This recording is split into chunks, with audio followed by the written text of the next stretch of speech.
to the Loading Up Podcast. Yeah. Welcome back to the Loading Up Podcast. I am your host, Producer Jay, along with one of my co-hosts, Brother Zay. How are you, my friend? I am good. What's going on? Not much. Before we get started, just want to remind you, if you're watching on YouTube, you can like, comment, and subscribe. It'll help us out. It'll help us reach more people. If you're listening to us on a podcasting app, you can rate us and share us, which will also help us out greatly. And if you look in the description, you can see our sponsors, which is W Energy and NordVPN. You can save some money off of products and subscriptions from them, and we will thank you, and we will thank them, and we will thank everybody. We'll all be happy. We'll be one happy family. That out of the way, Brother Zay, tell me, what have you been playing? Well, man, I've been playing a lot. I guess, not too much. I've been playing Fire Red on the Switch too. Oh yeah. Yes. Have you been doing And all the glitches that I've I, heard? I've never heard any of these glitches before, and now I know all of them. I did the Nugget glitch. Yeah. So I got unlimited amount of money for sure. I also did the duplication glitch, so I got a bunch of master balls. Yeah, I saw that one too, and I was like, "Where was this 20 I years know. ago?" I know. Where was this when we were kids, right? Play Fire Red or the original. Oh man, but yes, I've been playing Fire Red, and I gotten all the way up to the Pokemon League, so I'm almost done. Nice. With the Elite Four, I'm almost done with that. But it sort of reignited my Pokemon journey. I'm Uh-oh. now playing Violet and going through Violet, which I Ah, previously never did on the regular my first Switch because it was terrible. Like the yeah. performance was so bad. But it's actually better on the Switch too. So I'm going through that. It's not as bad as I thought it would be. I'm enjoying my time with it. Yeah. Um I felt the same way too. I liked the game itself. It was just I could not get past the performance. That was it. Yeah, yeah, the performance was really bad on the first Switch. So, um, but no, it's been smooth sailing on the Switch too. So I've been playing that on the Nintendo Switch too, and I've also been playing, if you're watching our YouTube, Drop Shot, which is a game that dropped on Game Pass like last week. After I picked up I finished off High on Life, I just like, you know what, let me play some of this. And it was just a fun little game to pass the time. I figured I'd record, why not? And of course, I've been playing Rocket League, and yeah, that's it. Nice. So you'll be, well, not well, I guess you'll be happy to know. I decided to deviate a little bit. I have not been playing Kingdom Hearts as much lately, just because I need something different. Yeah. And it was funny because last week we spoke about it, and we're joking. Actually, the past few weeks we've been joking about my my gaming habits recently. Um, but after last week when it was us and Brother Tay, we were talking about Resident Evil. I decided to just jump back into Resident Evil because I never finished 8. I had to I wanted I never finished 8. I never finished the 4 remake, although I played 4 already. I know it's different now and there's different things, but um 8 was the most, not recent one, but the most newer one of canonically, is that how you say it? Um so I was like, let me do that. I do eventually want to play 9. So, I just jumped back into it, and I was at my, an appointment for my mom, and it takes some time, so the every time I'm there, I'm always bored, so I just brought my ally with me, and I was playing it, and it ran beautifully.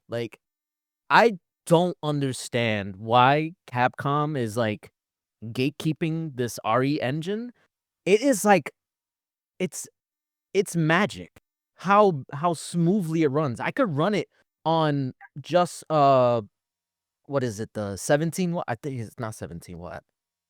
Maybe it is 17 watt. I don't know. The mid-range performance, because it's 13 and 17, I think 25, and then now they have a 35 when it's plugged in, the wattage. I could play it on the middle one, and it still runs nice. And it's just I don't understand why they're not utilizing this engine for, everything. because which game is this one? Resident Evil, which one? The new oh, one? Village. Sorry, I meant to say Village. Village. Okay, so I never mentioned it. 8. Well, Yeah, those in fairness, those Resident Evil games are not open world, so it doesn't take as much like power and everything like away. that's Like if it true. was an open world game, you probably wouldn't have as the better performance.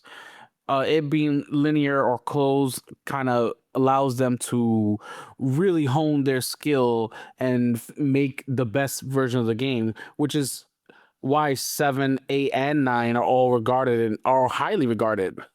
Yeah, I mean that's true. But I don't know. I feel like we're in a situation where is seemingly moving to Unreal and is having issues with it. So like in my mind, I feel like there should be at least another alternative to just like Unreal that anybody could, learn to use. That one of the reasons why people use Unreal is because it's easy to get to learn because it's so widely used.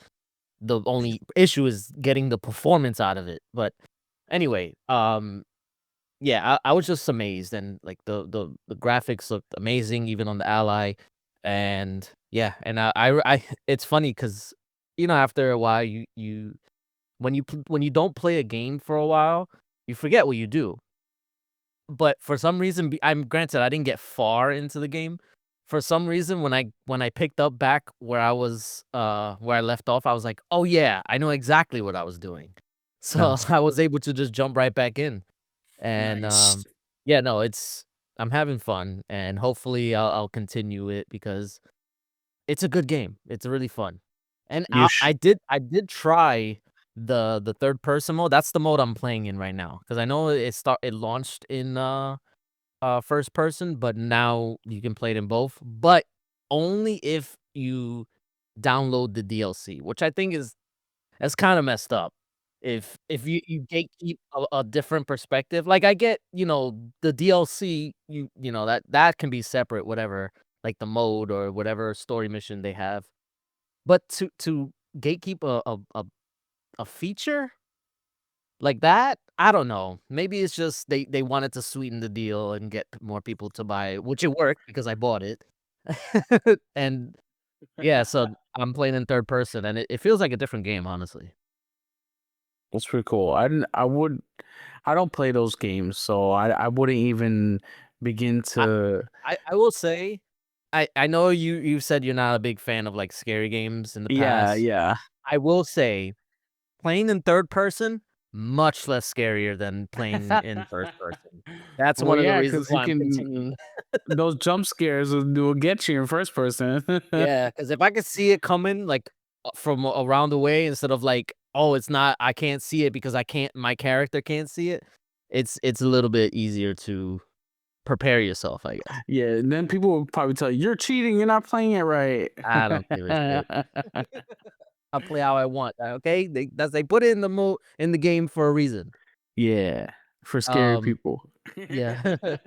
Um, I've also been playing I mentioned this last week, the WWE game that just came out. But that I mean, that's kinda like my yearly tradition. And it's funny because I've been seeing, like, TikToks and reels about it, and Mhm. one of them was just like, uh the complaining about all the same stuff that they complain about and all the bugs because it's in early access, so I guess technically they can get away with it, which is still kind of shitty. Like, why would you say, "Oh, you gotta wait for the day one patch," but because it's not day one technically, like you gotta just deal with it. Oh, But so it's out right now for people who purchase like a different edition? yes, Okay. and I think just in general, if your game has bugs, and this is not just for like the WWE game, because every game has a freaking early access period now. If you're gonna offer that, you better make damn sure that there's no bugs or very minimal bugs in that period because basically you're telling people that they paid for a beta. I mean, I know it's not really a beta, but they're play testing it essentially, so that way when people later play they get a better experience. And I don't think that's right because they paid money for that, like extra money to play it early. They should get the same experience as everybody else. Obviously, there's gonna be some bugs or stuff like that that didn't come up in general. But like this is, especially in this case, this is like they do these games every year. Like, how did the same bugs keep coming up every year? It's I don't get it. But yeah, so I've been seeing TikToks and reels about it. And then I don't know if you heard, but they announced that the Hardy Boys are gonna get put in the game after like 7 years that they haven't been. Oh wow. And yeah, so like I'm a Hardy Boys fan, and then like in the video, the guy is just like, "Forget everything I said. I love this game." And I'm just like, "Yeah, most people are like that. They all is forgiven, just put the Hardy Boys in there." That's But, funny. um but yeah, so I've been playing that, and, yeah, that's pretty much the main things I've been playing, 'cause those that one just came out, and then I got into Resident Evil again, so Very good. Some new games. We're happy. yes. Finally, I'm trying something different, okay? Yes, yes. You just gotta finish them now. Well, that's a whole 'nother situation, okay?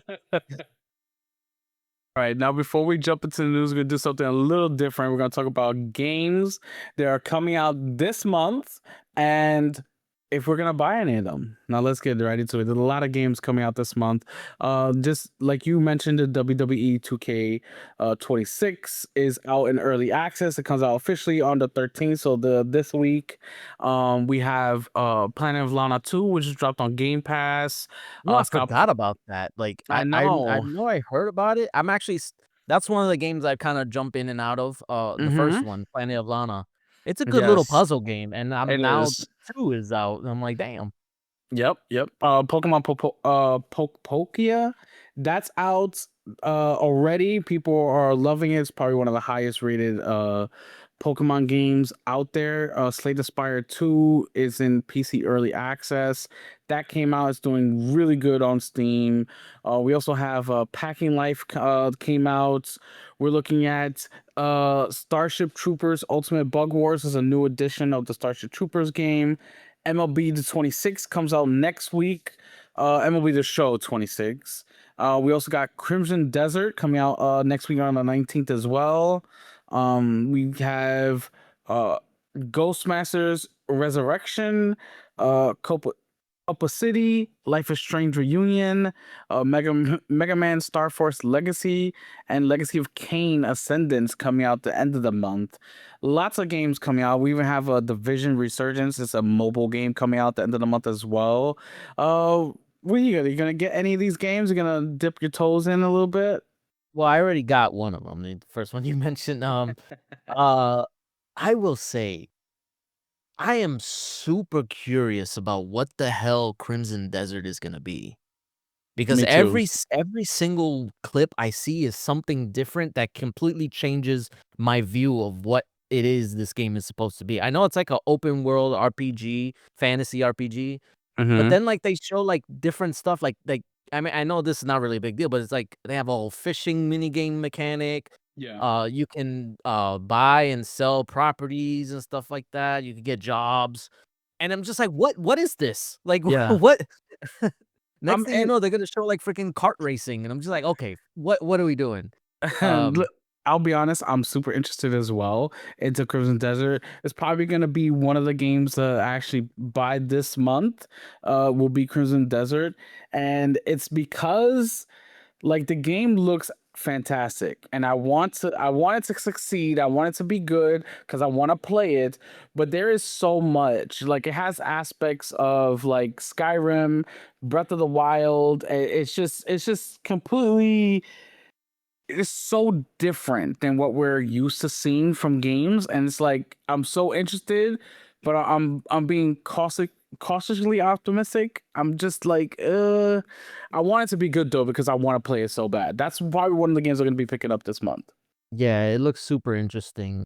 I know there's been a lot of, like, um, I guess not confusion, but, like, trepidation regarding it because they've only showed PC footage and PS5 Pro footage. And now people are questioning, like, okay, like, what is the base, like, PS5 and Xbox Series X version? How does that run? Because Mm, we had a very similar situation once upon a time with Cyberpunk, where they were only showing off PC footage, and then like last minute they showed off Xbox One X and PS5 Pro or PS4 Pro footage, but they didn't show the base version, and that ended up running terribly. So I don't I'm know. I think this generation is a little bit different compared to it last is. gen. You're right. It is a little bit different, Yeah. but they still haven't shown it. Which is why I'm like, what is going on? Why are they so hesitant to show it? Like it doesn't make sense. But I guess we'll find out soon because we're getting close to the release date and we haven't seen anything. So I guess we'll see it soon. I feel like it will be fine. Like it's not like a whole generation behind. You know, they're just using a Pro and a PC, which these consoles are essentially, mid-range PCs anyway. True. I mean, You like, know. if they did the right thing and used like the bottom, I guess, spec as the baseline and then hmm scaled upward for everybody else, that would be more logical. Because I That's what feel like that's what I think most developers have to do because, I mean, yeah, unless your PC specs for like your recommended PC specs for the game are gonna be super high, which I don't. A lot of games do come out kind of high and then they get shit for it because their PC ports are terrible. Because not everybody has high end PCs. You know, a lot of people right. have low end to mid range PCs. So I think they have to start low and then build on top of that. It just makes more sense, especially if your game is going to be multi-platform, where you're literally everywhere on PC, PlayStation, Xbox. So it Yeah, just makes more sense to do it that way.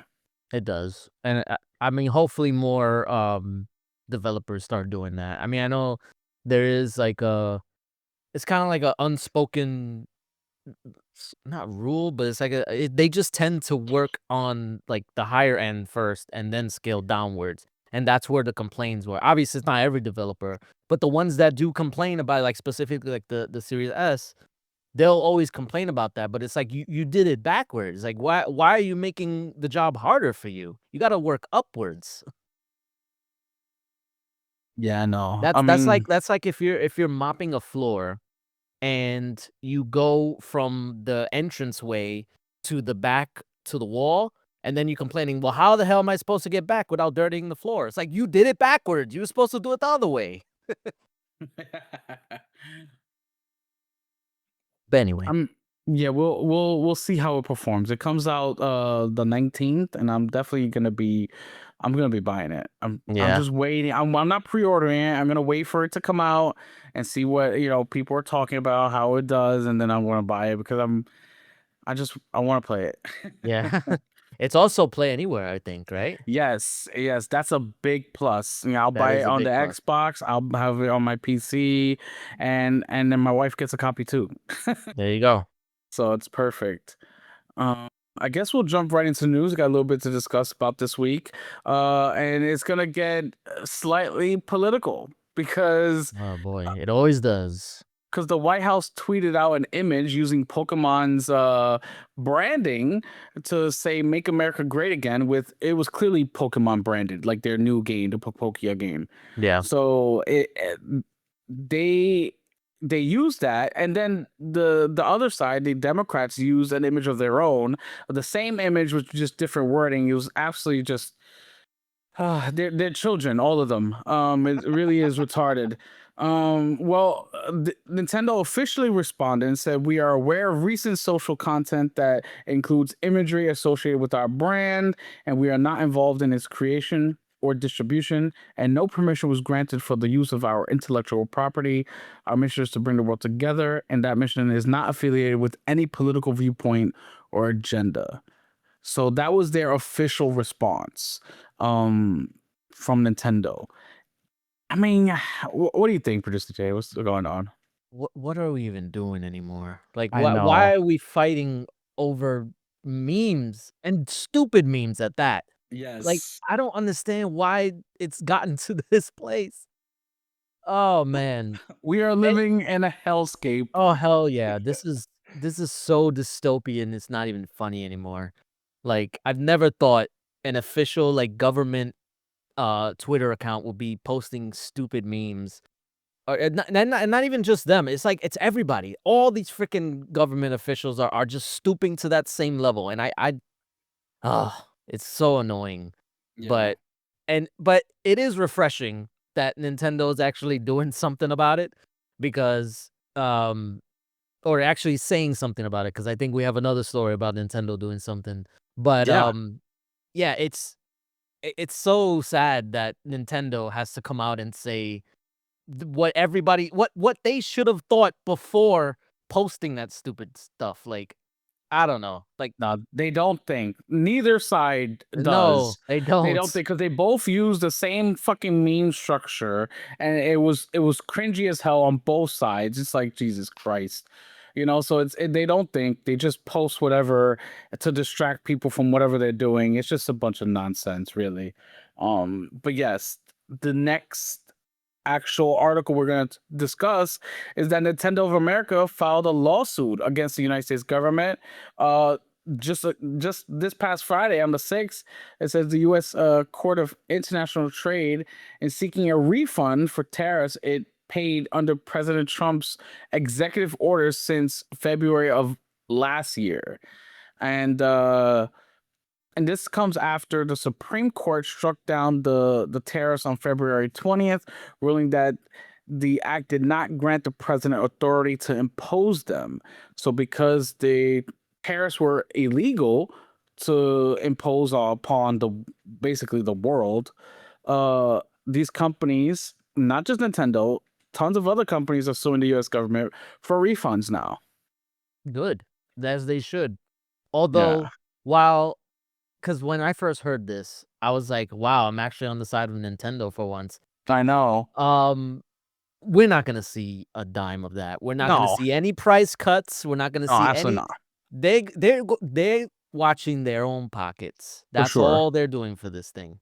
So while it is like good in the sense that they're taking a stance against tariffs because that hurts everybody regardless. They're only doing it because they want that money back. They're not gonna the Switch 2 is not gonna go down in price. The games are not gonna go down in price. They're probably gonna stay.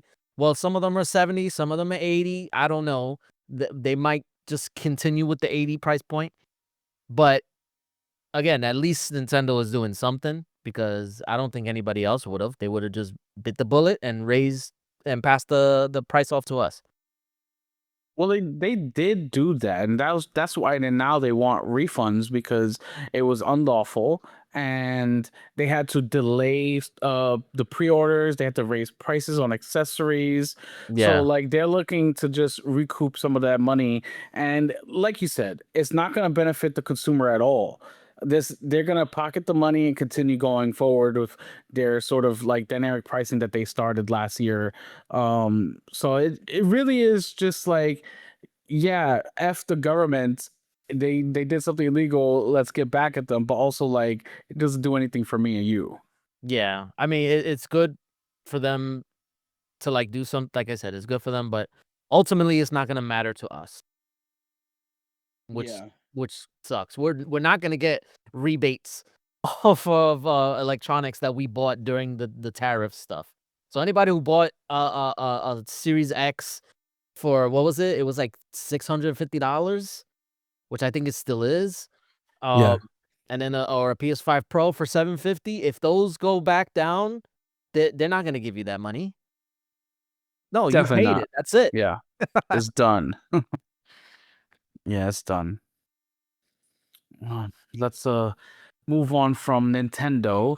But we still have more news from Tencent and the White House. That's right. I'll tell you, it's gonna get a little political. Yeah. So the White House is debating whether to allow Tencent to keep its stakes in major video game groups as the president prepares to meet Chinese president in April to discuss the financial ties Tencent has within the gaming's media.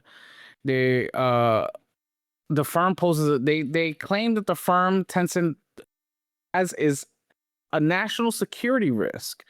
And I don't know. Listen, I don't know the politics side of it. I don't think Tencent owning bits and pieces of a bunch of different companies because that's what they do. They have a ton of majority stakes in so many different gaming companies. I don't know if they could be considered a national security risk.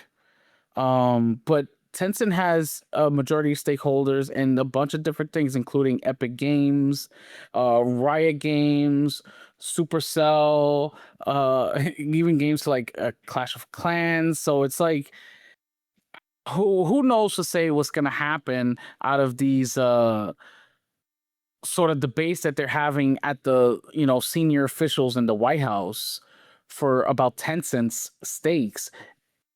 What do you think about this, man? I think this is just another, like, it's just another TikTok situation where they don't like that a Chinese company has such a major foothold in something regarding US business, I guess. So they're just cracking down on something else that's Chinese related. And then they just happen to pick Tencent. I'm sure NetEase is going to be next, and any other Chinese company or studio, whatever. But though they're the biggest one, so I think that's what they're trying to accomplish. And we've spoken in the past about Tencent putting their fingers in, like, a bunch of different pots and stuff like that. And while it's not technically wrong, we were a little bit not afraid of it, but we were worried that it was going to lead to a lot of, uh, I guess, live servicey things, more monetization, more microtransactions, all that stuff. And we've seen some of it, not all of it. Um, but what I don't understand is they're taking this stance as a way, to combat China and stuff like that. But what about Saudi Arabia? Because they're doing the exact same thing. They just bought a whole studio or whole publisher in EA, and that's fine. So, like, it's like, what is it that, like, what is the qualification that makes it so that way you have to do, like, an investigation, or you have to push for them to divest studio involvement and stuff like that? Like, why is it Tencent and not everybody else? If it's a foreign thing, a foreign policy thing, it should be widespread. It shouldn't No. just be targeted. You know why? Because Jared Kushner, the son-in-law to That's, you know Donald what? Trump, I forgot about is that. on one of the firms with Saudi Arabia who helped purchase these, gaming companies. I forgot about that. So yeah, they're listen, it's a different topic. This a lot of the political stuff is different. We don't normally do this, but when the son-in-law to the president of the United States is on a firm buying all these gaming companies and part of these, board of directors that help get them contracts to the American gaming companies, it kind of like points at, yeah, they're pointing the fingers at China, but then they're, putting money in their pockets on the back end through Saudi Arabia. Well, So, that just shows the hypocrisy behind it. oh, absolutely. Yeah, Absolutely. so, yeah, all this is, it's all just fluff. There's no merit to them. Not that I'm defending Tencent in this, but Yeah. it's a fruitless effort. I don't know why they're even bothering. Especially it's video games. Like, who the fuck cares? Yeah. Yeah. I know. It's weird. Let's get on to actual video games. This time, Yes. Thank you. this time we're talking High Guard. Wildlight and came out and made an announcement the other day that, let's just read the whole announcement. Let's just go word for word. It says, today we're sharing difficult news. We have made the decision to permanently shut down High Guard on March 12th. Since launch, more than 2 million players stepped into High Guard's world. You shared feedback, created content, and many believed in what we were building. For that, we are deeply grateful. Despite the passion and hard work of our team, we've not been able to build a sustainable player base to support the game long term. Servers will remain online until March 12th. We hope you'll jump in with us one more time to show your support and to get those final great matches in while we still can. The team is excited to release one final game update to enjoy the remaining life of the game. We'll be adding new wardens, new weapons, account level progression, and a skill tree. And the full patch can be released below. He says, from all of us at Wildlight, Thank you for playing, for supporting us, and for being part of High Guard's story. So, officially, High Guard is shut down. And personally, I can say I saw the writing on the wall. It was when I played it. It was personally I didn't enjoy it. I felt like more like it had a big skill gap. Players didn't know what to do, so we just kept dying because other players were just off riding in the distance on a gigantic map when it was at the point where it was like you need to be at base to defend. They didn't know what to Yeah. do, so it was just like nobody knew how to play the game, which it doesn't make sense. They take you through the big tutorial in the beginning, show you how and show you what to do. So, but still, every match it was like that. I couldn't get competent players. the the guns didn't feel right to me when I was shooting. I didn't feel like I was actually hitting somebody. Like it didn't feel like a Call of Duty, like you're shooting somebody in Call of Duty, Yeah. or any first person shooter that could put a Battlefield, whatever. Those when you're shooting guns in those type of games, you feel like you're hitting somebody. This one didn't feel that at all. It just felt odd. I didn't like it. I didn't enjoy it. So I didn't continue to play it. And from then I said I'll be surprised if this game makes it a year, and here we are. I think it's I think it was what 45 days that it's been out. Something like that. Yeah. Yeah, 45 days and it is officially shut down. I never had an opinion about this game one way or the other. I know a lot of people were going back and forth regarding the Game Awards stuff, and yeah, I kind of had like a an opinion regarding its placement on the Game Awards, but the game itself I was very indifferent towards. I know a lot of these games, they have their audiences and sometimes they pop off, sometimes they don't. It's just how things work. I think this game was probably very very ambitious to I mean, even the developers have said it themselves. Um, I didn't think it was gonna be shut down this early. I thought they were gonna get at least a few months out of it, based off of like all the hype that was generated. And maybe I shouldn't say hype, maybe just like um the media surrounding it. I don't know.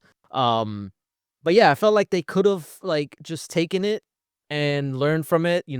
Take the user feedback and all that stuff, and adapt the game as it grows. But I guess maybe they just needed money and they didn't have any because it's free to play. So you kind of have to rely on like cosmetic stuff. But if nobody is interested in your game, nobody's buying cosmetics. So um yeah, it sucks because I don't think nobody should want any game to fail unless it's clearly like you can tell like that. What was that game? Abandon. You remember that? That PlayStation game that everybody was hyping. They thought it was a Kojima game. Oh Um, yes. yeah. Not that I wanted it to fail, but I knew it was obviously a scam. Like just based off of everything surrounding it and the studio, their history of having scam games. There was another game like that too. What was the day after? I think it was called like that. Um, yeah. So there's been some examples of games that probably should fail because they're very transparently a scam. But I don't think this was a scam. I think it was overambitious, and they just couldn't keep up with the demand. Or maybe they not that they couldn't, they didn't want to. Because they probably foresaw that whatever it was gonna take to rectify whatever mistakes that they made, it was gonna take too long and too much money. So they just dipped out early. Um I mean, but at the very least, it was free to play, so it's not like anybody lost money unless they spent money.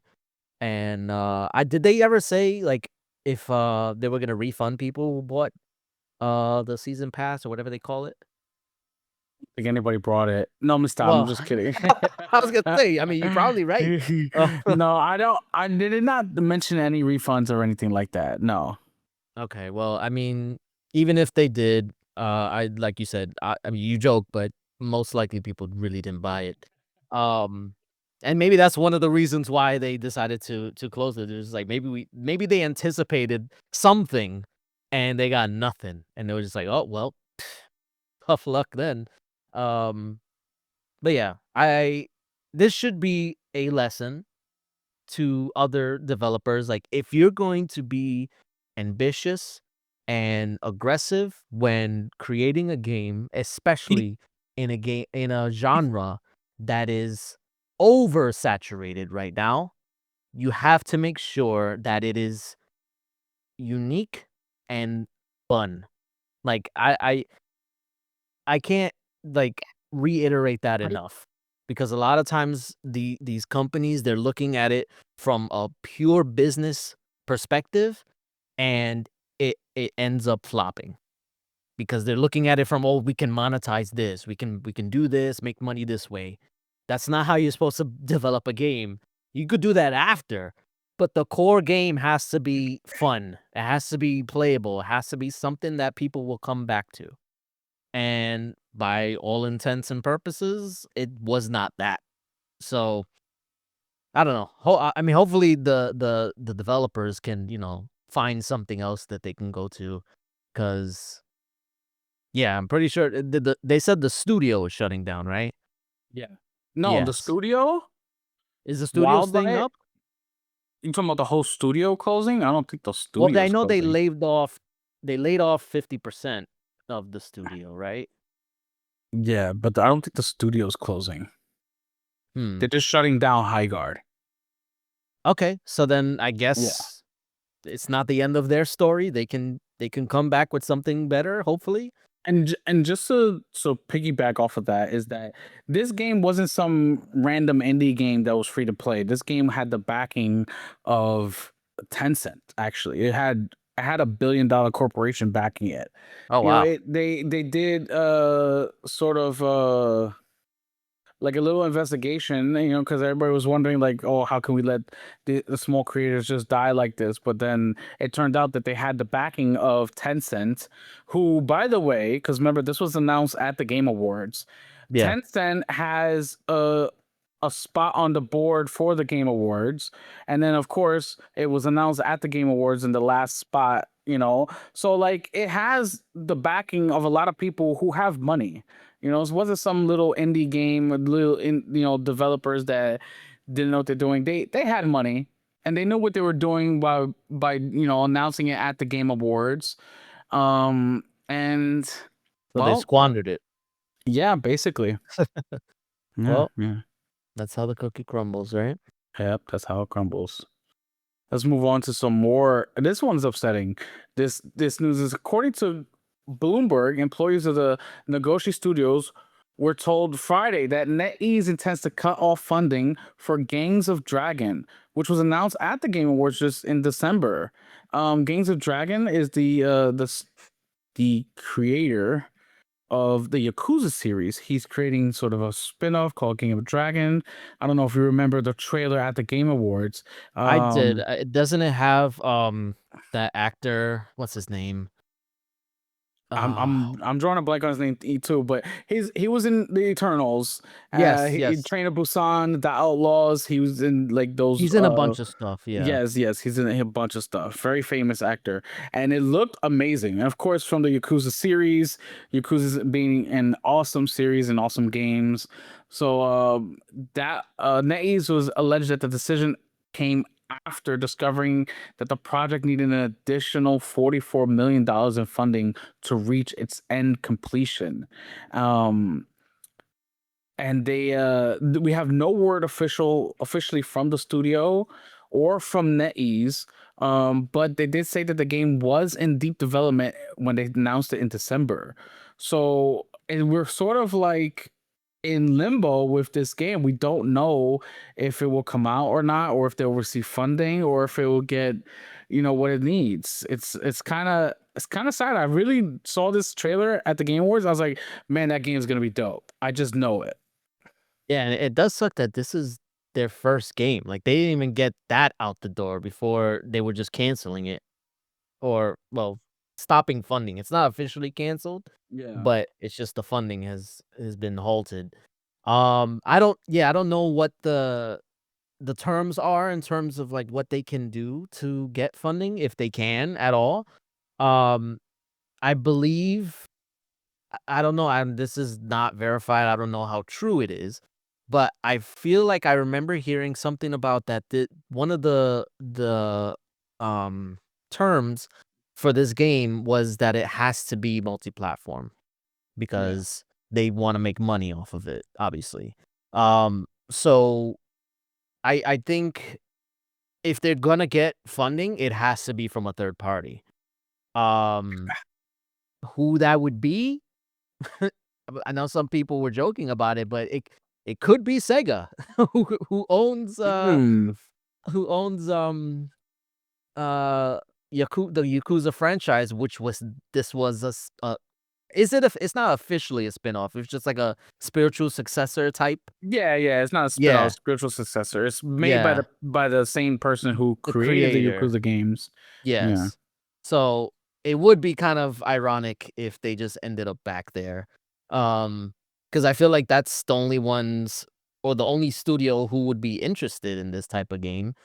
Uh yeah, so I mean time will tell to see who will step in and kind of fix things if they do. But if not, then this is just a sad story. Like it just sucks. Yeah. Like I can't get over the fact that this is their first game, and it's not even gonna see the light of day potentially. You know what? Microsoft, you could pick it up. Throw 'em a bag, put it in Game I saw Pass. people, yeah, I saw people saying that. I'm Uh, just saying, this game, it should come out. It looked fantastic. yeah, I think it's interesting too because, um, a lot of times there's situations like this where, like, a game, like, ends up not doing well or, like, maybe the sequel got canceled or something like that. And everybody always says, "Xbox, if you want, like, to if you want goodwill from the consumers, buy it, buy the IP, make the sequel, fund the sequel, whatever." And they just never do it. Like, it seems like such a an easy win to get. And granted, it's obviously money, but Yeah. compared to, like, the amount of money that they spend on, like, other avenues of Xbox, like, in terms of Game Pass and all that stuff, it's a drop in a bucket. I mean, I don't know what the budget was for this. What do you but they needed an extra how much? 44 million, 44 or million. because remember it's a Korean studio, so they needed 7 billion won. Yeah. Yeah, Okay, but so it then turns out to 44 million US dollars. yeah, so that's pretty expensive. But, but and that's just to finish the game. That's not even counting what it already took to get there. But yeah, we do see these situations happen and they just don't do it. But I think if if the rumors are true, I mean, we'll get to the Xbox news that uh they want to take Xbox back to its like renegade roots and all that stuff, like they have to make radical moves like this. Like financially, it may not make sense. It may not even pan out. It could be a bad game, like for all we know. But it Damn. could be no, I'm just being realistic. Like we don't know. It looks cool, but looks can be deceiving. Um but it could end up working out in their favor. And what if this game takes off? Then Microsoft is like they get the kudos for that because they helped save it. It's similar to there was another game that like was in like development hell and I want to say PlayStation stepped in and helped them. I forgot what game it was though. I don't know. I'm blanking, but it's happened in the past. And I think this would be a good opportunity to kind of readjust the perception of Xbox in the gamer's mind. Because right now they're in a rebuilding phase and they need to do whatever they can to rebuild um their status, I guess. Oh. let's hope they rebuild faster. But regardless, I do hope that this studio does get the funding, Yeah, whoever it I may do be too. from.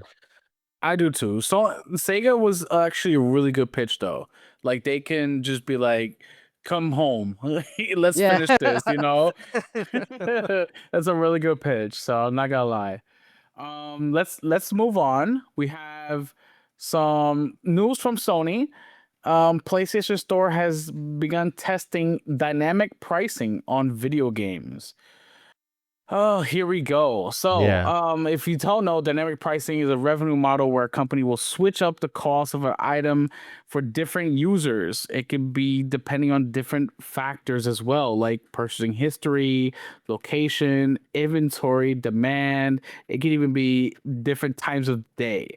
And this was evident when somebody who was looking at the PlayStation Store not signed into their account. It said the Assassin's Creed oh man, Unity. It was $3.99. It was on sale for $3.99. And when they signed in, that same game was $9.99. So dynamic pricing. I blame Nintendo for this. I blame Nintendo for this. Honestly, no, I'm not even gonna lie. This is actually, I mean, I don't know if it would be classified as the dynamic pricing thing, but I remember once upon a time, Xbox did this, where they were giving certain discounts to certain people. I remember it popping up. It wasn't Well, widespread. Well, all right, hold on, because having discounts like they do the just for you discounts, like oh this just for Yeah. you, you get a discount for this game, right? But that's different from dynamic pricing where they'll show different pricings just to get you in their store signed up as a user. You know, Well, okay, yeah, man, I guess that is different. this one's raising the price. Not Well, showing you a sale price just for you. they said that there was no raising prices. Um, Interesting though.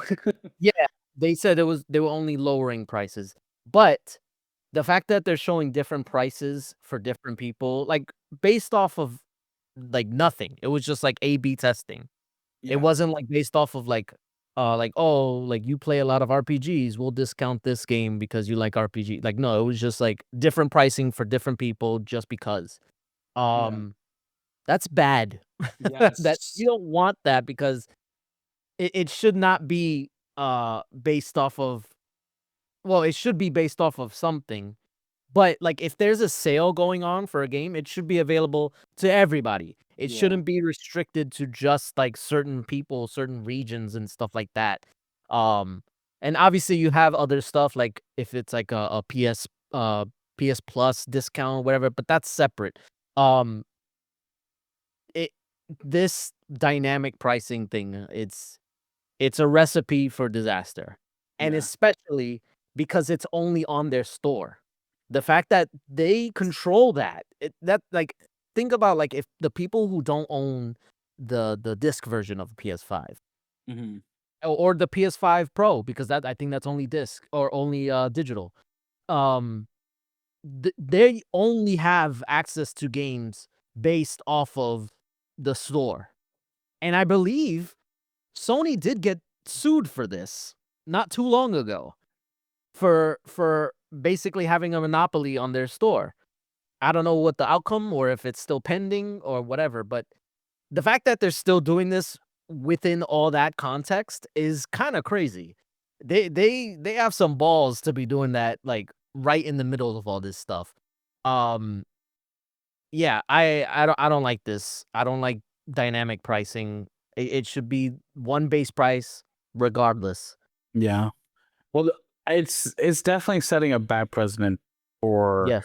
you know, gamers. For us, it shouldn't be this way. Like some people shouldn't see bigger discount or versus or less discount or different pricing. It should be the same price. Them doing this is just it seems so sleazy. It is, and I guarantee you people are gonna overlook it and be okay with it because it's PlayStation. Okay. You're not wrong, but all right.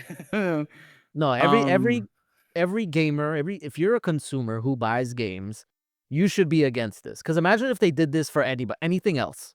Like, imagine if one theater you go to see a movie, I mean, granted they do that, but that's on a theater to theater basis. But imagine the pricing of the tickets varied based off of like what movie you were gonna see, or like how many people you were going with. Like if the tickets would be like there's so many like I don't like it. It should just be the base price. I That's mean, it. it's funny that you say that though, because now they're doing it based off what seats you take. You Oh know, yeah. Wait, did they actually go through with that? Because I know they were I doing it. AMC picked like the best seats in the house. Their prices are higher. Are they? I thought they ended that. Are you serious? I believe so. We gotta Well, ask brother. I goes to the movies all the time. I haven't been to AMC in like a minute, so for that reason.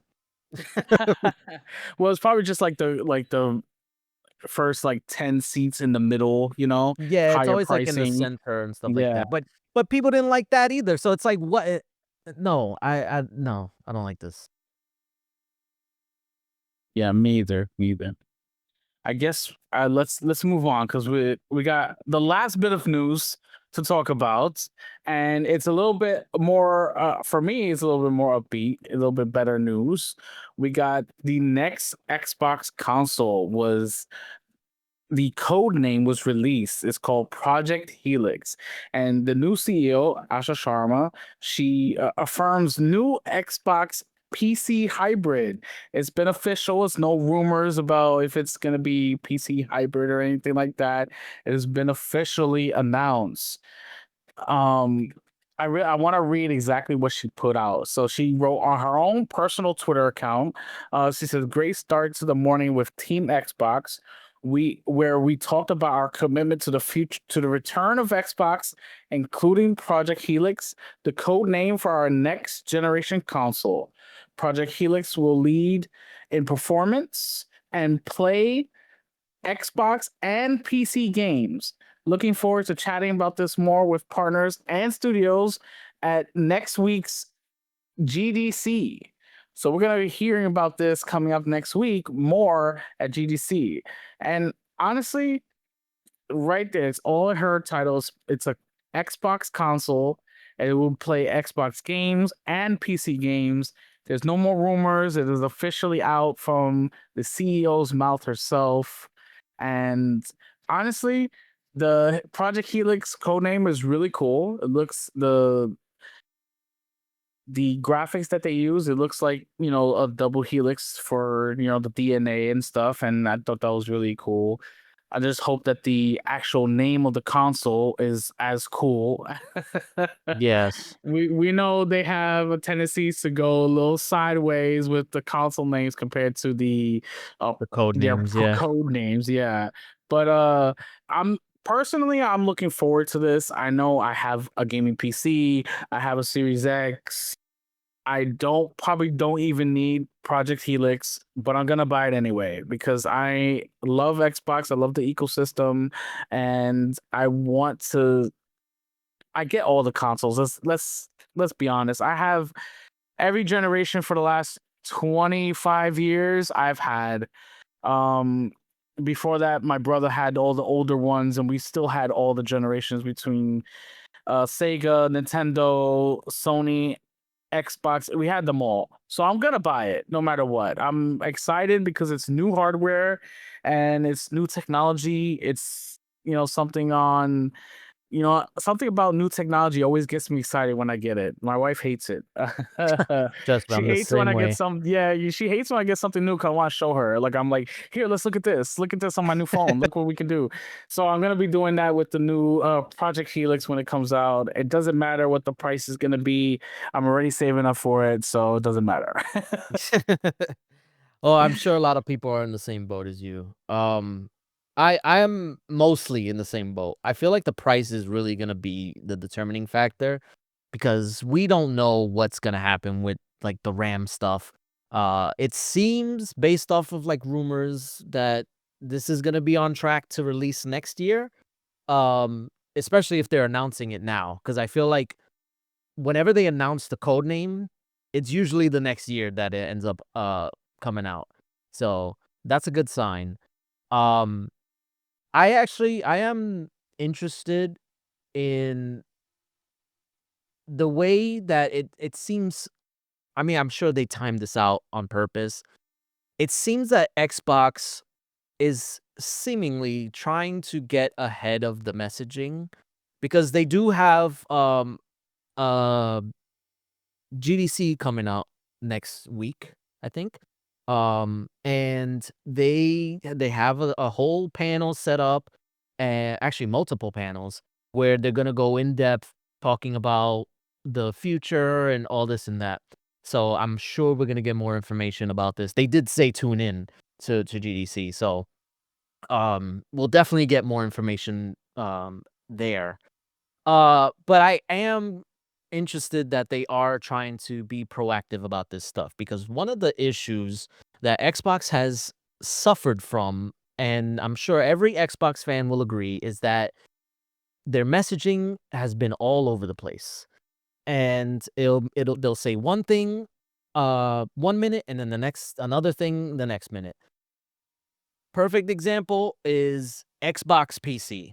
It's literally like it seems simple, but we've seen multiple cases where there's a trailer for a game, and then on the bottom where it shows all the platforms, it says Xbox Series X and Xbox PC, and then Steam, PS5, whatever game, whatever platform it's releasing on. But then there are certain games that say instead of Xbox PC, it's Xbox on PC. So it's like that's just a small example, but like that happens all over the place. Then there's the whole this is an Xbox stuff, which I get it. I understood it, but a lot of people were very like against it because it seemed too like it seemed too simple, like overly simple. To the point where it's like you start questioning, okay, well, what is this? Like, is this an Xbox? People being stupid with it, but Yeah, that's all it uh, was. People would just be stupid with it. yeah, but you can like a regular layman consumer who doesn't know anything about like what Xbox is like what their plans are. If they look at that and they see like, oh, my phone is an Xbox, but then they're asking like, but what does that mean? That's where the problem is because while the ad itself was fine, they didn't go into detail about like what it means to be an Xbox. And maybe they had like a Xbox Wire post about it, but it's like they shouldn't. They need to be as idiot proof in their messaging as possible. So I think that's partially what is behind this, and that's why Asha Sharma, like on Twitter, she was saying that this is will play console and PC games. Like very clear. There's no mistaking that. You can play console games, you can play PC games. And now the only people that are being stupid about it are the freaking fanboys on Twitter. But they're always gonna be obtuse about this kind of stuff. Um, but yeah, so going back to like the marketing stuff, it is very important for Xbox right now to make sure that their marketing is crystal clear. Because I have an example of something I never thought I would have encountered personally. Because you hear all these stories about people um, saying like, "Oh, I ran into this lady and she was buying an Xbox for her son and or her grandson and she got confused with the Xbox One X and the Xbox Series X. It was all confused." Like you hear those stories all the time, but nine times out of 10 it's all bullshit. Like it's just made up in their minds because that's all they can do. I encountered something that it was really crazy, and it made me think about all this stuff. I couldn't wait to bring this up. Um, so I mentioned that I had an appointment with my mom, and I brought my Xbox Ally, and I was playing Resident Evil on it, and one of the nurses passes by and she's looking at it and she says, "Oh wow, that looks really cool." And I'm just like, "Yeah." And she's like, "Yeah, what is that? Is that like the PS Portal or something like that?" And I was like, "No, it's an Xbox Ally." And I said it like Xbox Ally. And she's like, "Xbox is still around?" And I was like, Oof. "Yeah." And I was like, No, "Yeah, they're still around. They're still making new stuff." And this was before they announced the Project Helix. So like, yeah, they're still around. They still make stuff. And she was like, "Oh, I heard that they're closing down and they're not making stuff anymore." And I was like, "Where'd you hear that?" She's like, "Oh, TikTok and Twitter." And I was like, "There you go." That is why it is important for Xbox to be super, like, focused in their messaging because there's people out there who think this stuff. It's not just on Twitter. I always thought it was just on Twitter, and I encountered it in real life, and I was just like, "Wow, okay." So it is important. It's very important.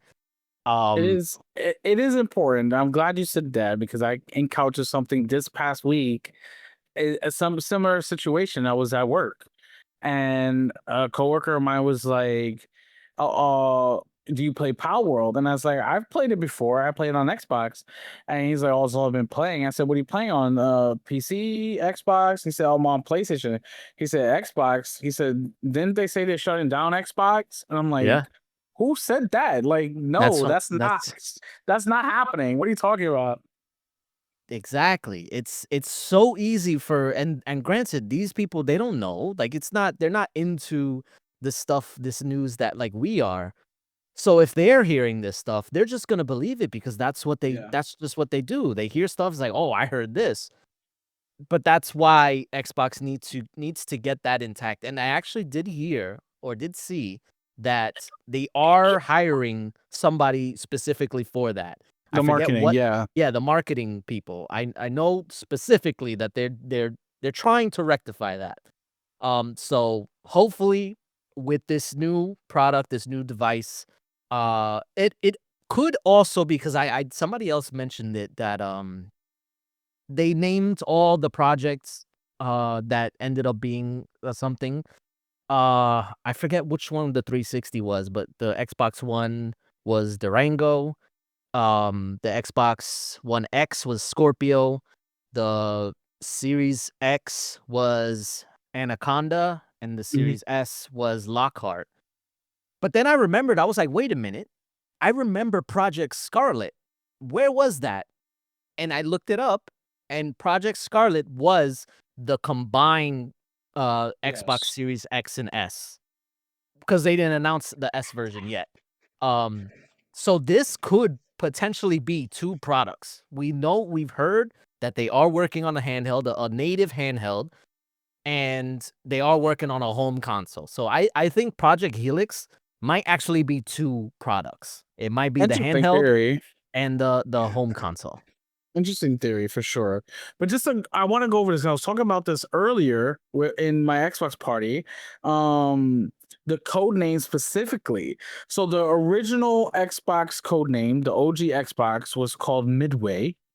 Midway. The 360 was Xeon. Xeon. There you go. The Xbox One was Durango. The One S was Kingston. The I One forgot the X, S, yeah. yeah, the One X was Scorpio. And then, of course, the Series X was Anaconda and Series S was Lockhart. And now we have Helix. So I think it's important to go back and see the history of like the code names and what came out of them. You know, I still think the best one is Scorpio.